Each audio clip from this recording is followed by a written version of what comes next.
Com alegria e com enorme satisfação que nos encontramos reunidos mais uma vez em nome da doutrina, em busca dos ensinamentos do Mestre Jesus para nortear as nossas vidas. Que Ele possa continuar aquecendo o nosso coração, alimentando o nosso intelecto para que a gente possa tirar o melhor proveito das reflexões dessa noite.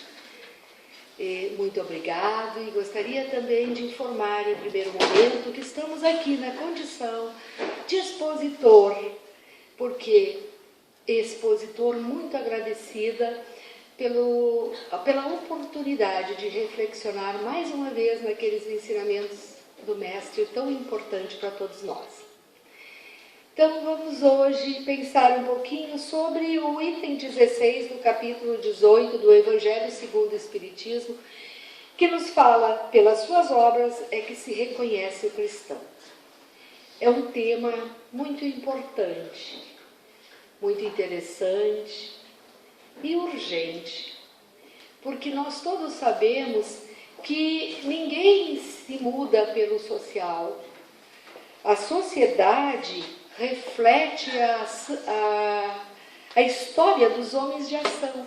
Somos todos nós, pelas nossas ações, pelo nosso pensamento, pelo nosso proceder, que construímos e materializamos o social. Portanto, o mundo regenerado, a terra prometida e melhorada, depende da ação de cada um de nós. E nesse item, nesse ponto importante, nós precisamos sempre estar retornando e voltando a nos questionar, porque é fácil fugir dessa questão do agir. Tá?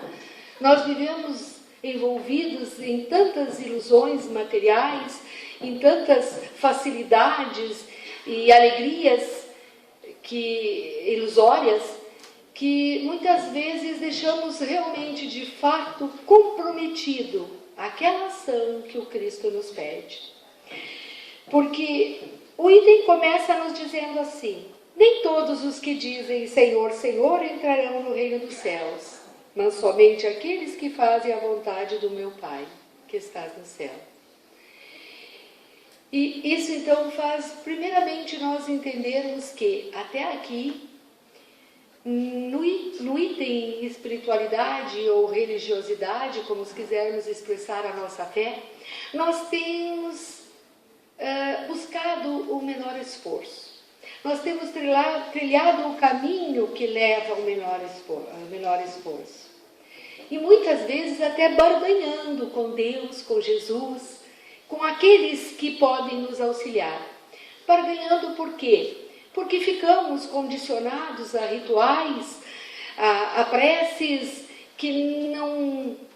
onde não faz presente a vibração e o nosso ser na sua integralidade. Ficamos vinculados a condicionamentos externos, a ritualismos e até negociata, como promessas e outras coisas mais, para superar os momentos de dificuldade que encontramos na vida. Mas, na verdade, não é isso que Jesus nos diz aqui. Não é desta forma, agindo como os judeus da época do Cristo, que vinculavam a sua fé àqueles rituais dogmáticos e até com holocaustos de animais e outras coisas para superar as suas dificuldades. Que conheciam a lei e conheciam muito bem, mas que não a praticavam. Não é isso que Jesus espera de nós. Ele espera que façamos a vontade do nosso Pai. E a vontade do nosso Pai é aquilo que Ele vivenciou na Terra. Esse modelo e guia, que para Kardec ficou bem claro, Ele é o nosso modelo e guia, o ser mais perfeito que a Terra já teve. Aquele que nos acompanha desde a criação do orbe. E, portanto, é alguém que tem garantias morais para nos pedir que façamos a vontade do Pai, porque Ele também fez quando aqui esteve. Porque este é o caminho da nossa melhora, é o caminho da nossa evolução. E não mais esse que trilhamos até agora. Né? Porque também aqueles que acompanhavam Jesus naquela época ficavam ao conhecimento da lei e não a ação. É claro que o conhecimento é importante e ele vem antes da ação. Sem ele nós não conseguimos buscar a continuidade do nosso pensamento e atrelar ele à edificação de outras possibilidades e de outras formas de agir, de pensar. Mas é muito mais importante ou entender a sabedoria de fazer aquilo que se sabe. Não como aquele senhor da lei que encontrou o Cristo e disse: Senhor, o que faço para encontrar o reino dos céus? E Cristo lhe devolveu a pergunta: que diz a lei? Era o senhor da lei que vinha tentar Jesus. Na parábola do samaritano está bem claro isso, no início. E ele diz: amarás o Senhor teu Deus de toda a tua força, de toda a tua fé, de toda a tua intensidade, né? E o próximo como a ti mesmo. E Jesus lhe disse: vá, faça isso e terás o reino dos céus. Mas ele, querendo mostrar que poderia ir além, perguntou para o Cristo: mas quem é o meu próximo? E aí Jesus vai contar a parábola do samaritano para deixar bem claro aquele senhor da lei, que conhecia a lei, mas que não praticava.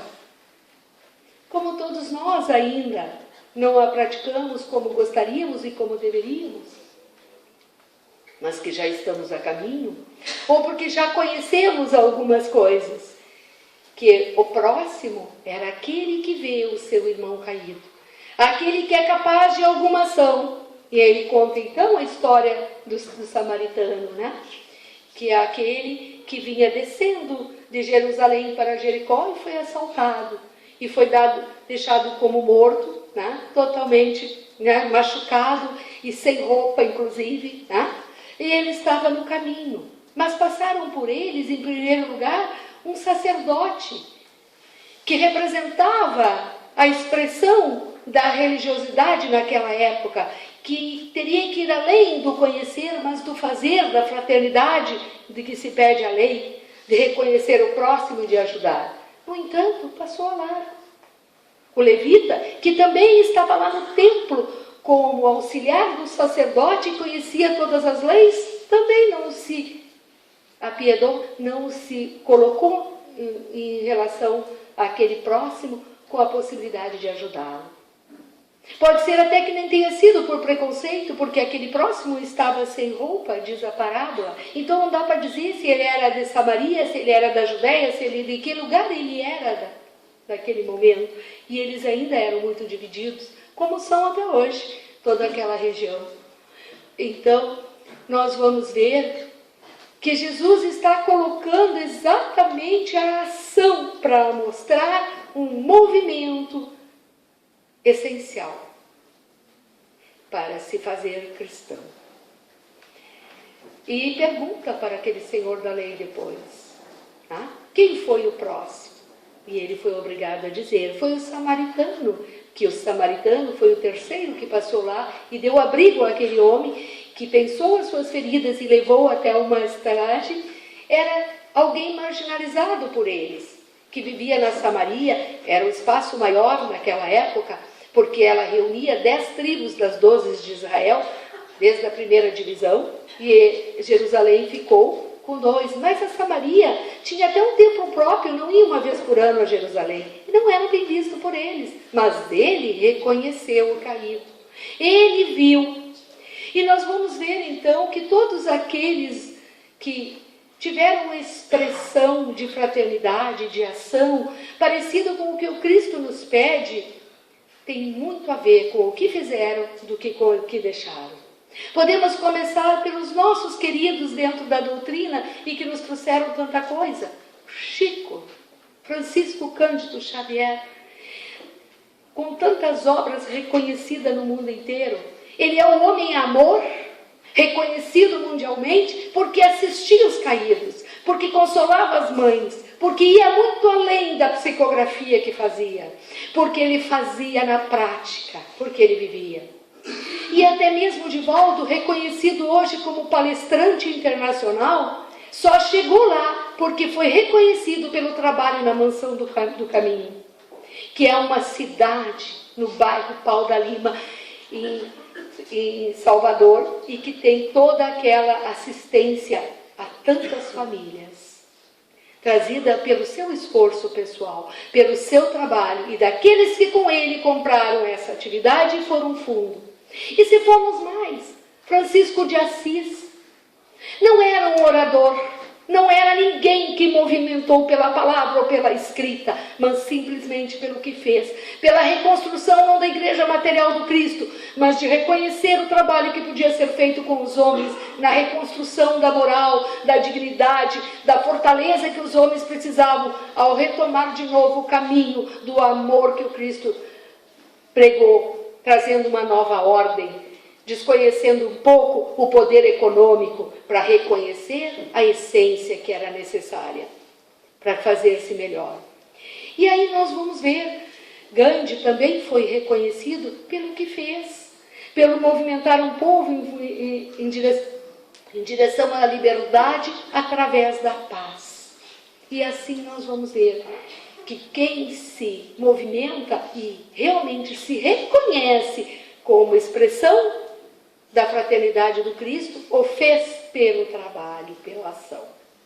Então, é importante que a gente possa ver nesses instantes o que nos movimenta neste momento com relação às nossas ações. Né? Nós vamos ver aqui que, continuando o nosso texto, ele vai dizer também assim, para que alguém seja um seguidor do Cristo, na pergunta ele vai dizer, procurai os verdadeiros os cristãos, e os reconhecereis por suas obras. Uma árvore boa não pode dar maus frutos, nem uma árvore má pode dar frutos bons. Então, o que ele quer dizer? Que a árvore, toda árvore vem de uma semente, que é o cristianismo. Uma semente boa, uma semente que é os ensinamentos do Mestre Jesus. Mas ela vai produzir conforme o cuidado do jardineiro, que vai arar o solo, que vai arrumar a terra, porque essa árvore pode dar frutos maus ou frutos bons. Ele vem dizer isso. Toda árvore que não dá bons frutos é cortada e lançada ao fogo. Porque ela pode dar frutos de esperança, de consolação, de fraternidade ou de morte, de divisão, de preconceitos. Mas a semente é a mesma. A semente é pura. O que vai fazer a diferença é o solo. E antes desta colocação do Mestre, nós vamos ter ele nas 3 primeiras parábolas do lago, falando sobre o semeador e deixando bem claro que o semeador, que saiu a semear e soltou a semente, né? E que essa semente caiu em diversos solos, ele vai deixar bem claro ali que essa semente é a palavra, é a verdade, é aquilo que o Cristo espera de nós, né? E que depende do solo que nós vamos preparar. E a colheita também vai depender da nossa dedicação, do que a gente faz para encontrar este caminho de ação que o Cristo nos pede. Então, é claro que uma árvore que não dá bons frutos, que vai ser lançada ao fogo, vai dar energia. Mas será que é energia que nós queremos ser somente? Ou nós queremos ser a árvore frondosa dos frutos delicados que Jesus trouxe, de mansidão, de aconchego, de fraternidade? A sombra gostosa que pode alimentar e fornecer abrigo a tantos. Né? E a ação começa e passa por pequenas situações, pelas coisas mais simples do nosso dia a dia. Podemos trazer isso para uma história, né? Movimentando esse pensamento para o nosso dia a dia, para as nossas atividades. Eu gosto muito de inserir história nesses textos evangélicos que nos aproximam um pouco mais da nossa realidade. Porque Jesus nos disse, conhecerei a verdade e a verdade vos libertará. Mas a verdade não é o conhecimento. O conhecimento auxilia para se chegar à verdade. A verdade é o conhecimento em ação, é a sabedoria de ser, de se conhecer, de procurar nos melhorar. Tá? E isso Jesus deixou bem claro quando ele incentivava esse movimento de conhecimento íntimo, né? Que nós já temos há muito tempo, através da história, sendo questionado, tá? Para que nos conhecemos. Porque nós agimos e pensamos conforme somos. E nós só vamos ser melhor se nos pensarmos, se nos reconhecermos, tá? Como nós estamos hoje. Se a gente sair da casca, como se diz. Porque nós vivemos muito nesses padrão casca, mais do que a persona, que é aquela individualidade que hoje encobre a essência, que é divina e que é perfeita, mas que hoje se manifesta nessa essência. Mas nós esquecemos de reconhecer nela as qualidades, as virtudes e também os defeitos. Porque para vencer os defeitos é necessário que antes se os reconheça. Tá? Se nós tivermos qualquer doença em nosso corpo físico, se nós não determinarmos, se a gente não perceber e não tratá-la, ela vai nos matar. Então, primeiro é preciso que a gente reconheça. Né? Então, a gente precisa reconhecer, mas a gente fica na casca, como eu digo, que é naquele ser que é apresentável ao outro, no nome, na profissão, naquilo que ele pode ser demonstrado, e não naquela essência de que é o que eu reconheço em mim, de bom e de ruim, e o que eu posso fazer para melhorar aquilo que já conheço. Tá?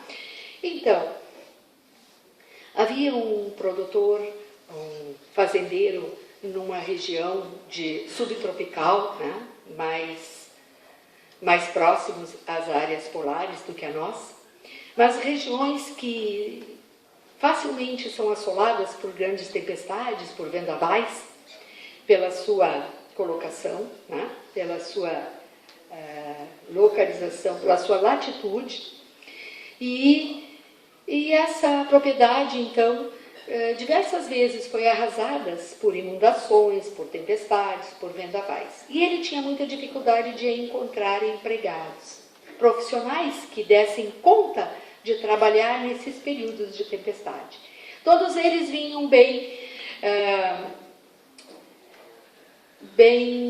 indicados, profissionalmente trabalhados, né?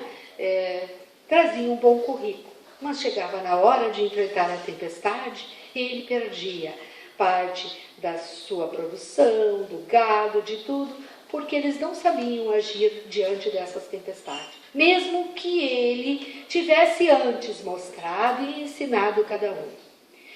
E um ano, aproximava-se o tempo, a estação das tempestades, e ele não tinha um empregado.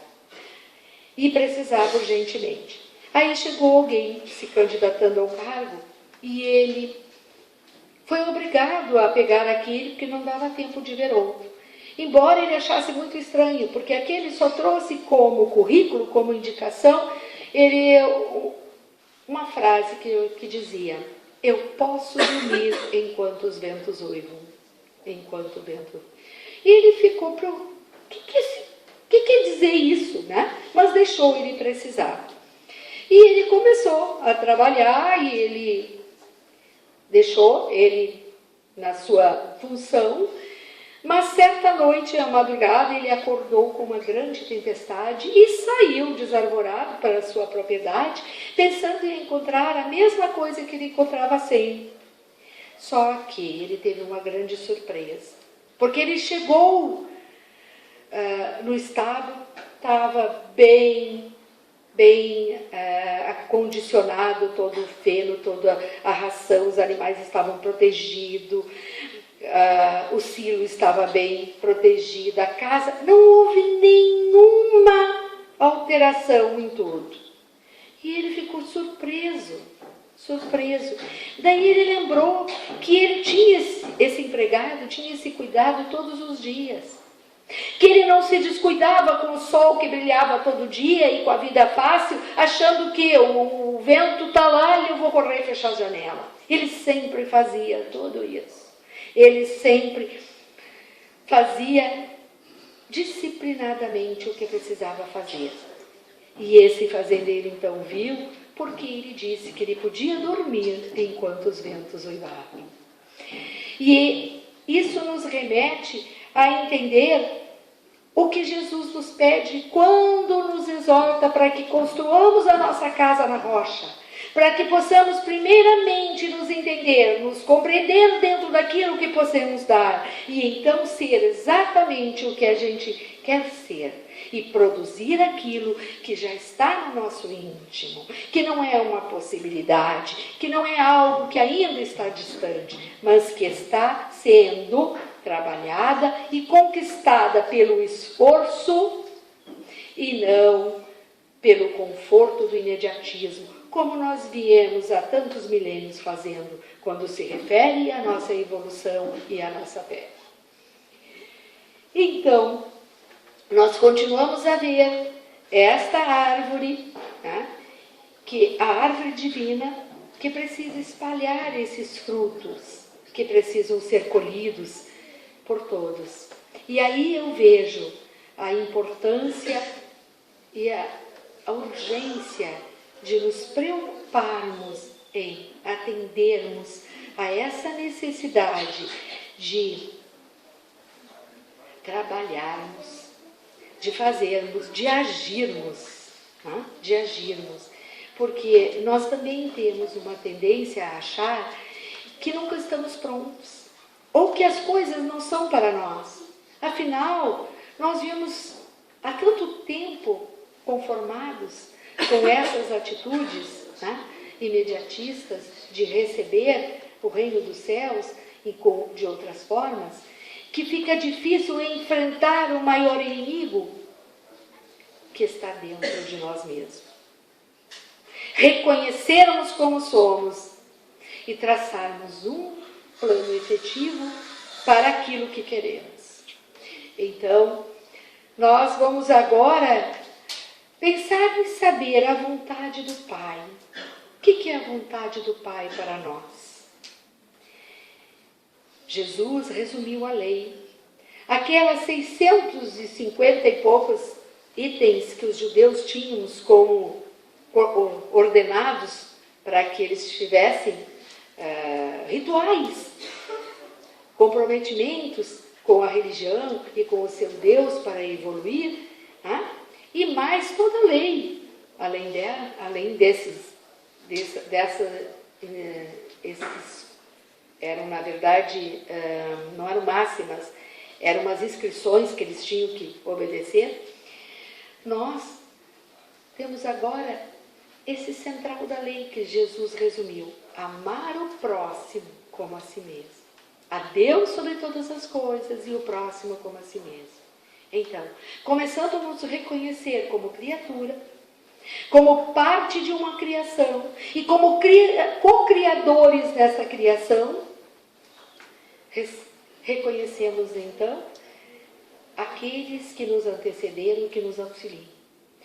Porque a espiritualidade sempre esteve à nossa disposição. Os nossos mentores, os nossos anjos guardiãos estão aí esperando que a gente possa dizer: estou aqui. Eu sou pequeno, eu ainda preciso. E aí nós vamos ser reconhecidos e orientados devidamente para essa transformação que começa dentro de cada um de nós.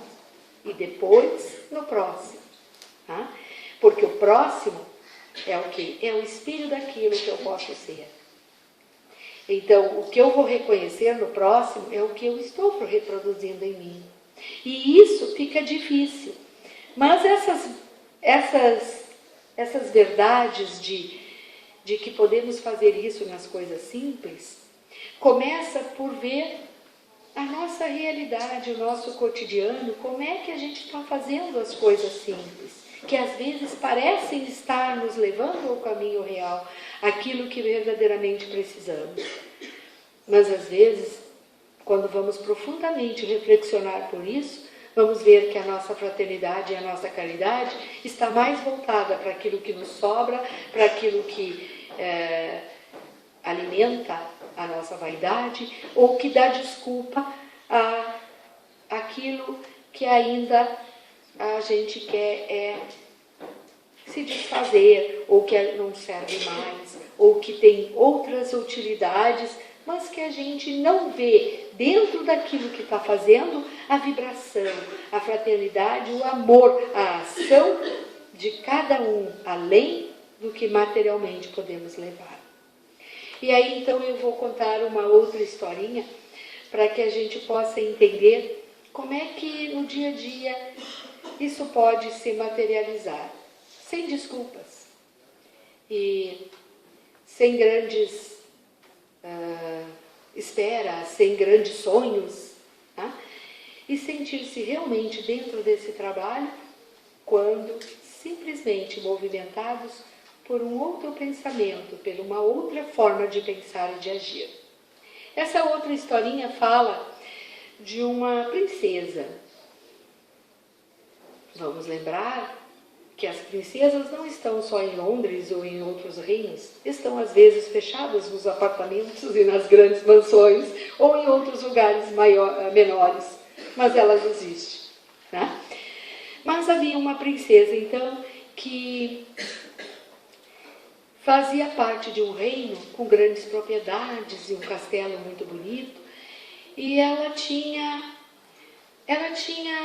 da forma dela uma fé ativa, nem tanto, mas ela acreditava, porque todo dia ela agradecia por tudo aquilo que ela tinha, e ela pensava naqueles que não tinham nada do que ela dispunha naquele momento, né?